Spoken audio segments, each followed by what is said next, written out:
10 अक्टूबर को बिटकॉइन में आया एक जोरदार क्रैश।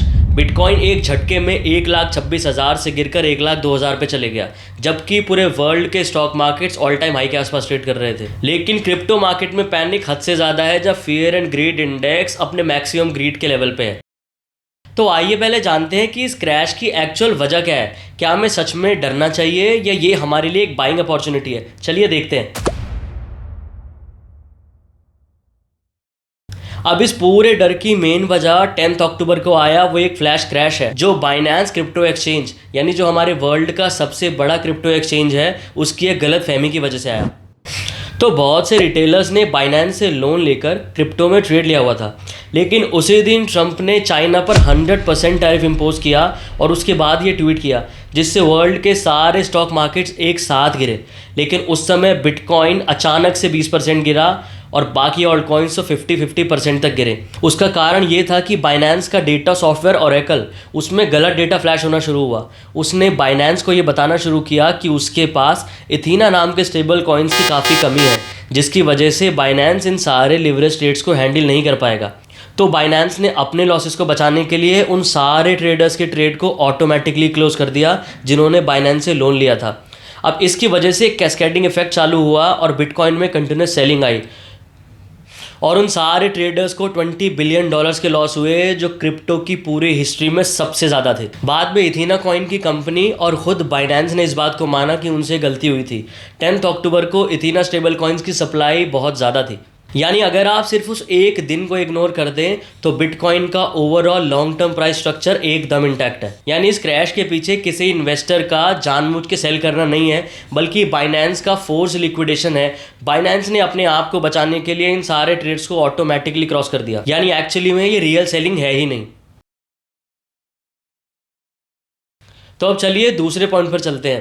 तो अभी हाल ही में यूएस ट्रेजरी डिपार्टमेंट यानी अमेरिकन गवर्नमेंट का वो डिपार्टमेंट जो इस गवर्नमेंट के पैसे को मैनेज करता है, यानी इन शॉर्ट जो यूएस गवर्नमेंट के बैंक अकाउंट को मैनेज करता है, तो अभी हाल ही में इसी यूएस डिपार्टमेंट ने $500 ट्रिलियन यानी करीब $500 बिलियन यूएस की इकोनॉमी में से निकाल कर अपने बैंक अकाउंट में डाले हैं। अब इसकी वजह से क्रिप्टो और स्टॉक जैसे रिस्कियर एसेट्स में इन्वेस्टमेंट के लिए इकोनॉमी में अभी पैसे की थोड़ी कमी हुई है। और ऊपर से अभी अमेरिका में गवर्नमेंट शटडाउन भी लगा हुआ है, जिसकी वजह से अभी अमेरिकन गवर्नमेंट पे रेस्ट्रिक्शन है कि वो अभी अपने अकाउंट से किसी पैसे को खर्च नहीं कर सकते। लेकिन अब ये दोनों ही कारण बड़े टेम्परेरी हैं। हमें उम्मीद है कि अगले 1 से 2 हफ्ते में जब ये गवर्नमेंट शटडाउन हटेगा, तब दोबारा से लिक्विडिटी इकोनॉमी में इन्फ्यूज होगी और दोबारा से हमारे बिटकॉइन और पूरा क्रिप्टो रैली करेगा।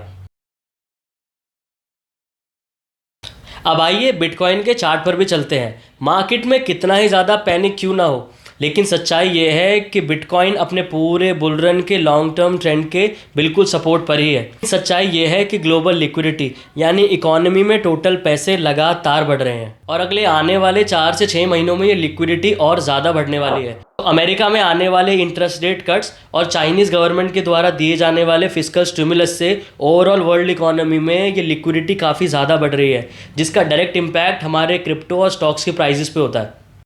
और इसीलिए ये टाइम डरने का नहीं बल्कि इन्वेस्ट करने का है। हालांकि मेरी नज़र में अभी लॉन्ग टर्म इन्वेस्टमेंट से हमें बचना चाहिए, लेकिन आने वाले 4 से 6 महीने के लिए हमको ट्रेड ज़रूर लेने चाहिए। और 4 से 6 महीने के बाद हम दोबारा एनालाइज करेंगे कि मैक्रो इकोनॉमी कैसा परफॉर्म कर रही है, क्रिप्टो के फंडामेंटल्स और टेक्निकल्स कैसा परफॉर्म कर रहे हैं। इसीलिए मेरी नज़र में ये एक बहुत अच्छी बाइंग अपॉर्चुनिटी है और इसीलिए मुझे उम्मीद है कि अगले 2 से 3 महीने में ये बिटकॉइन हमें करीब $150,000 के आसपास ट्रेड होता दिखना चाहिए, जो यहाँ से करीब 50% ऊपर है।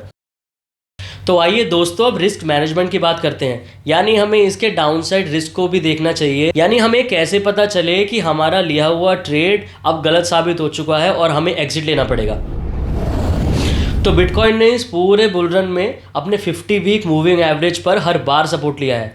तो इस बार अगर बिटकॉइन 50 वीक मूविंग एवरेज के नीचे, जो कि अराउंड $1,00,000 के आसपास है, उसके नीचे अगर 2 वीकली क्लोजिंग दे देता है, तो समझ जाइए कि अब बिटकॉइन की साइकिल एंड हो रही है। और हमारा 10 अक्टूबर को आया हुआ क्रैश का लो भी $1,00,000 to $1,02,000 के आसपास ही है। तो ये लेवल एक मेजर सपोर्ट है। तो अगर ये लेवल छूटे तो हमें समझ जाना चाहिए कि अब हमारे एग्जिट का टाइम आ चुका है। अब मैं ये जानता हूँ कि ये वीडियो थोड़ा टेक्निकल था एंड आई अंडरस्टैंड कि आप में से बहुत सारे लोगों को तो इनमें से बहुत सारे क्रिप्टो टर्म्स का मतलब भी नहीं पता होगा, लेकिन डोंट वरी, हमारी 30 शॉर्ट वीडियोस की ये क्रिप्टो बेसिक सीरीज़ हम जल्दी चैनल पर अपलोड करने वाले हैं और मुझे उम्मीद है कि उन 30 वीडियोस को देखने के बाद आपको इनमें से किसी भी टर्म में कोई डाउट नहीं रहेगा। आज का वीडियो बनाने का कारण सिर्फ इतना सा था कि रिटेलर्स में अभी क्रिप्टो को लेके बहुत ज़्यादा पैनिक है, तो मुझे लगा ये एक मेरे लिए बहुत अच्छा टाइम है जहाँ मैं आप सब लोगों के डर को थोड़ा सा शांत कर सकूँ। तो डरिए मत, बस बिटकॉइन के चार्ट को जूम आउट करिए। आप देखोगे कि बिटकॉइन के हर करेक्शन के बाद बिटकॉइन ने ऑल टाइम हाई लगाया और इन्वेस्टर्स के लिए रियल वेल्थ क्रिएट करके दिए। तो बिटकॉइन और क्रिप्टो को लेके ऐसे ही ऑनेस्ट ओपिनियंस के लिए क्रिप्टो के फंडा को सब्सक्राइब करो और हम मिलते हैं अपनी नेक्स्ट वीडियो में। जय हिंद।